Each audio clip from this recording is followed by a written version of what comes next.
অন্তর্বর্তী সরকারের প্রধান উপদেষ্টা ড. মোহাম্মদ ইউনূস বলেছেন, জাতি গঠনের প্রধান বাহন শিক্ষা, আর শিক্ষার প্রথম সোপান সাক্ষরতা। আন্তর্জাতিক সাক্ষরতা দিবস উপলক্ষে দেওয়া এক বাণীতে তিনি এই কথা বলেন। সাক্ষরতার অভিষ্ট লক্ষ্য অর্জন ও সবার জন্য গুণগত শিক্ষা নিশ্চিত করতে জনগণসহ সরকারি ও বেসরকারি সংশ্লিষ্ট সকলের প্রতি তিনি আহ্বান জানিয়েছেন। প্রধান উপদেষ্টা বলেন, বিশ্বের অন্যান্য দেশের মতো বাংলাদেশেও 8 সেপ্টেম্বর আন্তর্জাতিক সাক্ষরতা দিবস -2024 পালন করা হচ্ছে জেনে আমি আনন্দিত।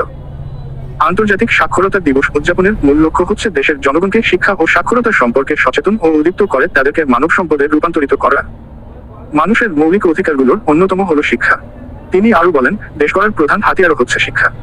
নিরক্ষরতামুক্ত বাংলাদেশ গড়তে আনুষ্ঠানিক ও উপানুষ্ঠানিক উভয় ধারার শিক্ষা কার্যক্রমের প্রয়োজনীয়তা অপরিহার্য।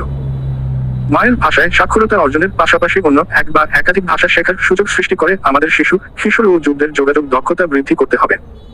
প্রধান উপদেষ্টা তার বাণীতে বলেন, বহু ভাষায় সাক্ষরতার্থ জ্ঞান বিভিন্ন দেশ, সংস্কৃতি ও ভাষার মধ্যে দৃঢ় মেলবন্ধন তৈরি করে। আমাদের যোগাযোগ দক্ষতা বৃদ্ধির মাধ্যমে ব্যক্তি জীবনমান, দেশের উন্নয়ন ও শান্তি ত্বরান্বিত হবে। এ বছরের সাক্ষরতা দিবসের প্রতিপাদ্য তা অর্জনের দিকে দেশ করে। প্রধান উপদেষ্টা বলেন, আশা করি সাক্ষরতার অভিষ্ট লক্ষ্য অর্জন ও সবার জন্য গুণগত শিক্ষা নিশ্চিত করতে সংশ্লিষ্ট সরকারি ও বেসরকারি সংস্থাসমূহ গৃহীত কর্মসূচি বাস্তবায়নের পাশাপাশি কার্যকর পদক্ষেপ গ্রহণের সদা সচেষ্ট থাকবে।